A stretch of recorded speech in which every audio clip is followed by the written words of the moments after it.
দেশের মানুষের রক্ত দিয়ে রাজপথ রঞ্জিত করার ইতিহাস।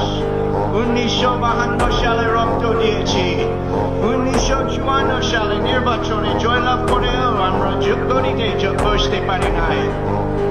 1958 সালে আইয়ুব খান মার্শাল ল জারি করে 10 বছর পর্যন্ত আমাদের গোলাম করে রেখেছে। 1966 সালে 6 দফা আন্দোলনে 7 জুনে আমার ছেলেদের গুলি করে হত্যা করা হয়েছে। 1969 আন্দোলনে